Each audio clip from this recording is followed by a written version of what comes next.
स्वागत है दोस्तों हमारे यूट्यूब चैनल इलेक्ट्रिकल हिंदी में। दोस्त आज की वीडियो में हम जानेंगे कैपेसिटर बैंक पावर फैक्टर को कैसे इंप्रूव करता है यानी कैसे बढ़ाता है।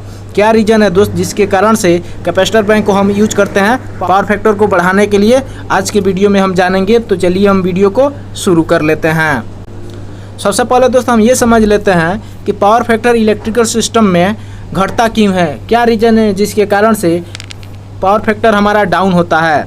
मेन इसका रीज़न है दोस्त वो होता है रिएक्टिव पावर के कारण से। जो भी हमारा इलेक्ट्रिकल सिस्टम होता है वहाँ पर जो भी हमारी मशीनें होती है, चाहे वो इंडक्शन मोटर हो, ट्रांसफार्मर हो, तो उसमें जो रिएक्टिव पावर की मात्रा जब बढ़ जाती है इस कारण से पावर फैक्टर हमारा कम हो जाता है।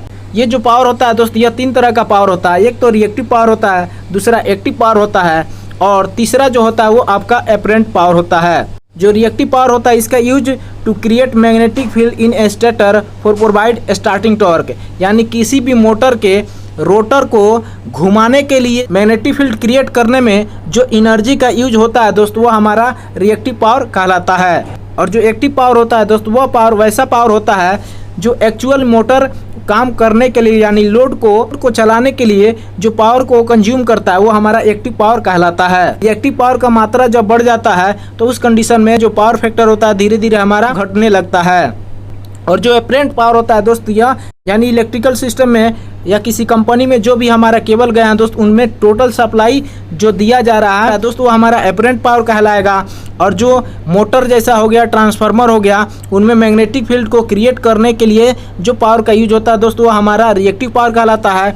और एक्चुअली में दोस्त काम करने के लिए यानी वर्क डन होने के लिए जो पावर का यूज होता है दोस्त वो हमारा एक्टिव पावर कहलाता है। किसी भी कंपनी या इंडस्ट्री में दोस्त रिएक्टिव पावर का जो सोर्स होता है वो आपका मोटर होता है और ट्रांसफार्मर होता है। ये दो ऐसे सोर्स हैं जो रिएक्टिव पावर को ज़्यादा बढ़ाते हैं।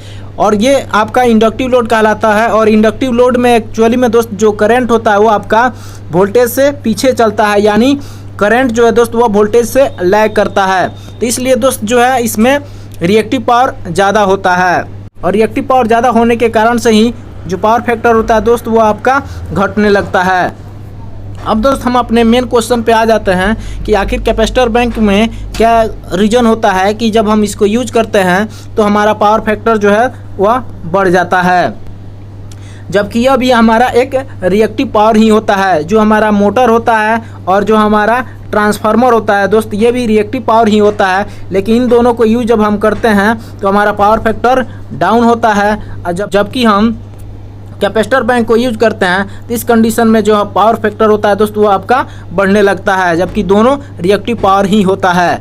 तो इसका रीज़न ये है दोस्त, जो कैपेसिटर बैंक होता है दोस्त वो आपका लीडिंग रिएक्टिव पावर होता है, जबकि मोटर और ट्रांसफार्मर में जो पावर आपका होता है वो आपका लैगिंग रिएक्टिव पावर होता है।